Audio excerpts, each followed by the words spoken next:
আসসালামু আলাইকুম প্রিয় বন্ধুরা, যারা প্রবাসী ভাইয়েরা আছেন বাংলাদেশি বিভিন্ন আরব রাষ্ট্রে অথবা বিভিন্ন বাংলাদেশের বাইরে বিভিন্ন সৌদি আরব, বাহরাইন, দুবাই বিভিন্ন দেশে যারা বসবাস করেন তাদের উদ্দেশ্যে আজকে আমার এই ভিডিওটি। আমার এক ভাই, উনি বাংলাদেশ থেকে সিঙ্গাপুর প্রবাসী ছিলেন। উনি সিঙ্গাপুর প্রবাসী হয়ে কিভাবে ইউরোপে আসছে সেই সম্পূর্ণ গল্প, সম্পূর্ণ কিছু বাস্তব কথা উনি আজকে আপনাদের সামনে তুলে ধরবে। ওনার কাছ থেকে আপনারা ওনার কথাগুলো শুনে একটা গাইডলাইন হিসেবে আপনারা নিতে পারবেন। উনি কিভাবে কি করছে, কিভাবে স্ট্রাগল করেছে, কিভাবে প্রসেস করেছে, ওনার মুখ থেকে আপনারা বাস্তব অভিজ্ঞতা শুনে আপনারা একটা অভিজ্ঞতা নিন। ভাই, আপনি সিঙ্গাপুর থেকে আসছেন কত সালে এবং কিভাবে আসছেন, বা আসতে গিয়ে কি হয়েছে, কি পরিমাণ টাকা খরচ হয়েছে, আজকে আপনি সম্পূর্ণ কিছু একটু বলুন দর্শকদের উদ্দেশ্যে। যারা প্রবাসী ভাইয়েরা অন্য অন্য দেশে যারা কাজ করে তারা যাতে আপনার এই কথা শুনে যাতে তারাও যাতে এরকম পরিকল্পনা অথবা চিন্তা ভাবনা করতে পারে, বলুন। আসসালামু আলাইকুম ভাই, আমি সিঙ্গাপুরে ছিলাম 2024 সালে। আমি সিঙ্গাপুরে থাকাকালীন শিপইয়ার্ডে কাজ করতাম। কাজ করার সময় আমার এক ফ্রেন্ড পোল্যান্ড গেছে। পোল্যান্ড যাওয়ার পরে আমি কিছু টাকা পয়সা দিয়েছিলাম। যাওয়ার পরে ওই লোক বলছে যে আমি বললে, ভাই আপনি গেলেন তো না, আমি কীভাবে আসতে পারি? এরপরে বললে, আমি একটা নাম্বার দিই, তো তুমি মোস্তফার সামনে যাই ওনার যোগাযোগ করো। অনুযায়ী যোগাযোগ করলাম। যোগাযোগ করার পরে আমি পোল্যান্ডের লেগা 2 বছর ওয়েটিং করলাম। ওয়েটিং করে পোল্যান্ড 2বার করে আইপি বাইর করলাম। আমি এম্বাসি আর ফেস করতে পারিনি। মানে 2বার করে আইপি বের করেছে, কিন্তু এম্বাসি ফেস করতে পারিনি। তখন ওই এম্বাসি বলে যে ইন্ডিয়ান লোক আন, তাহলে তোরে আমি ভিসা দিব না, বাঙালি আর আমি ভিসা দিব না। আচ্ছা, আমি চিন্তাত পড়ে গেলাম। চিন্তাত পড়ে আমার এক ভাই আছে, ওর কাছে বললাম, দেখ এখন তো এই অবস্থা, 11,1200 টাকা দিয়ে রাখছি, অন্ত এম্বাসিতে ইন্ডিয়া লোক ছাড়া ভিসা দিব না। এরপর দেখ তো কোম্পানির একজনে কার লোক জানি কথা, ওর কাছে কইয়া দেখ। তারপর ওরা রাত্রে 1টা বাজে আমি ফোন দিলাম। ফোন দেওয়ার পরে বললো, ভাই আমি একটা নাম্বার দিচ্ছি, তো তুমি এই লোকের লোকে কথা বলো। এরপর ওই লোকের নাম্বার দিচ্ছি। ওই লোকও দিয়ে আমার সাথে পোল্যান্ডের লোক যে 2 বছর করছে ওই লোক।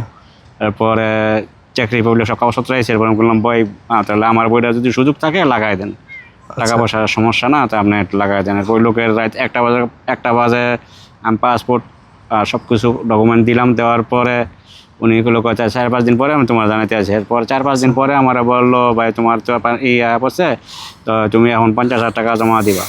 তো আমাকে আচ্ছা। এরপর আমাকে অ্যাকাউন্ট নাম্বার দেন। আমি অ্যাকাউন্ট নাম্বার 50,000 টাকা জমা দিলাম। জমার পর জব লেটার আসছে। জব লেটার পর 50,000 টাকা দিছি। মানে জব কন্ট্রাক্ট টাকা দেওয়ার পরে আসছে না? জব কন্ট্রাক্ট আসার আগে টাকা দিচ্ছেন না? না, আগে জব কন্ট্রাক্ট আইছে, পরে টাকা দিছি 50,000 টাকা। 50,000 টাকা দেওয়ার পরে তারপরে কথাবার্তা ফাইনাল হয়েছে। ফাইনাল হওয়ার পরে এরপরে 1 মাস পরে আমার কয়, তুমি এম্বাসির ফেসে ডেট আছে, তো তুমি পাসপোর্ট আর তোমার ডকুমেন্ট নিয়ে সব কিছু মুক্তি রেখেছে। আর 20টা প্রশ্ন দিছিল,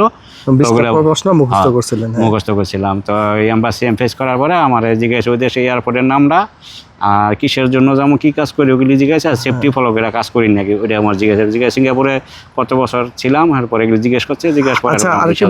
কি কাজের বিষয়ে আমি এগ্রিকালচারে মানে পোল্যান্ডে এগ্রিকালচারে 6 মাসের আমি ভিসা পেয়েছিলাম। পরে আমি ভিসা পেয়ে সিঙ্গাপুর থেকে ছুটিতে দেশে যাই দুবাই চাকরি পাবলিকে গেছি। চাকরি পাবলিকে নামার পর ওখানে 3 ঘন্টা ছিলাম। 3 ঘন্টা থাকাকালীন এরপর আমার মামাতো ভাই আছে পর্তুগালে, লিসবনে থাকতো। আচ্ছা, ওর লগে আগে আমার কন্ট্যাক্ট ছিল। কন্ট্যাক্ট যাওয়ার পরে এরপর আমি চাকরি পাবলিক থেকে পর্তুগালে চলে আসি।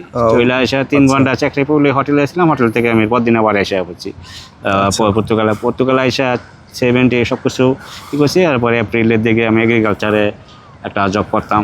ওখানে আবার বাঙালিরা ঝগড়া করার পরে আমার চাকরিটা যাওয়ার পরে আবার ফিরে এগ্রিকালচার এক পাকিস্তানি কোম্পানির মধ্যে কাজ করে। এখন বর্তমানে একটা ওয়ার্কশপে কাজ করতে আছি 2-3 মাসের। এখন আলহামদুলিল্লাহ ভালো আছি। প্রথম 5-6 মাস 7 মাস একটু কষ্ট হয়েছে, তাই এখন আলহামদুলিল্লাহ এখন ভালো আছি। এই তো সবাই ভাই কষ্ট করে প্রবাসে সবাই যান, দোয়া করি আর সবাই আসেন। আসার পরে যারা দুবাই বা অন্য দেশে যারা বসবাস করে, যারা তাদের মধ্যে অনেকে ইউরোপে আসতে চায়, তাদের উদ্দেশ্যে আপনি কিছু বলেন, বা তারা যদি এরকম সিদ্ধান্ত নেয় তাহলে তারা কি করতে পারে? বা আমি বলি, সবাই চেষ্টা করেন। আল্লাহ পাক আপনারা একদিন সফল হইবেন। চেষ্টা করতে হইব ভাই, ধৈর্য ধরতে হইব, চেষ্টা করতে হইব। মানুষের কথা শুনে না, নিজে চেষ্টা করেন, একদিন আপনি সফল হবেন। যেমন আমি 2 বছর পোল্যান্ডের লাগা মনে করেন দৌড়াদৌড়ি করছি, অমুক এজেন্টের কাছে গেছি, অমুক এজেন্টের কাছে গেছি, যাওয়ার পর আল্লাহ পাক সফল হয়েছি, সফলে একটা আমি সময় তো success করে সাকসেস হয়েছি, দিয়েছে। সাকসেস হয়ে আমি এখন পর্তুগালের মাটিতে এখন আমি আছি। এবং সবাই চেষ্টা করতে থাকে, চেষ্টা করতে হবে ভাই, চেষ্টাটা হইলো মেইন ইম্পর্টেন্ট। আর মানুষের কে কী করলো না করলো না, আপনার নিজের চেষ্টা নিজেরই করতে হইব। আর বিদেশ আসেন বা সবাই ফ্যামিলির জন্য উপকার করেন, ফ্যামিলি আপনার দিকে খেয়াল রাখবো না।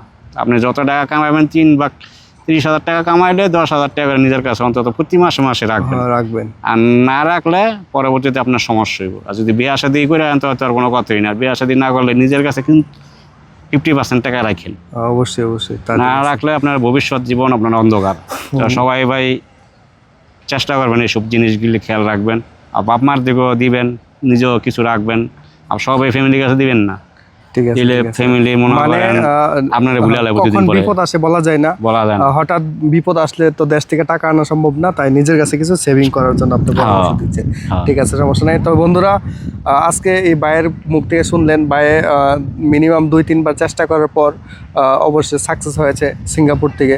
সিঙ্গাপুর ওনার এক ফ্রেন্ড কলিগের সাথে উনি কাজ করতো, ওই কলিগে যখন পুলেন গিয়েছিল কোন এক লোকের মাধ্যমে, তখন ওই কলিগ থেকে তার নাম্বার নিয়ে ওই ভাই যোগাযোগ করে, এক প্রকার বিশ্বাস করে তাকে টাকা দিয়েছিল, দিয়ে এক প্রকার এরকম আসলে প্রবাসী যারা থাকেন তারা এক প্রকার এরকম অন্ধবিশ্বাসী টাকা দেওয়া লাগে, অন্ধবিশ্বাসী কাউকে মানে পাসপোর্ট দিয়ে ইউরোপের জন্য ফাইল জমা দেওয়া লাগে। মূল বিষয়টি তো এটা। এর মধ্যে কেউ প্রতারিত হয়, কেউ সাকসেস হয়। আসলে ভাই আপনারা সবাই চেষ্টা করবেন, চেষ্টা করলে অবশ্যই অবশ্যই হবে, সফল হবে। হ্যাঁ সফল হবে, এই আর কি। যে আর কি বলতে চান বলেন। আর সিঙ্গাপুরতে যদি কেউ আসতে চান তো যোগাযোগ করতে পারেন, যতটুকু পারা হেল্প করতে পারবো সিঙ্গাপুর থেকে। মানে আচ্ছা, সমস্যা পর্তুগালে নাই। যদি আসেন হ্যাঁ। তাহলে আমি হেল্প করতে পারবো, আমার লোকজন আছে, আপনি হেল্প করতে পারবো। তবে টাকা পয়সা আগে নেওয়া যাবে না, ভিসা দেওয়ার পর আপনার টাকা পয়সা নেওয়া যাবে, এমন লোকজন আছে।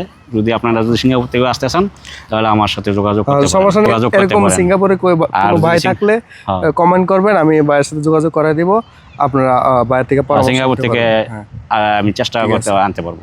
ওকে ওকে, ঠিক আছে। তো ভালো থাকবেন। আসসালামু আলাইকুম।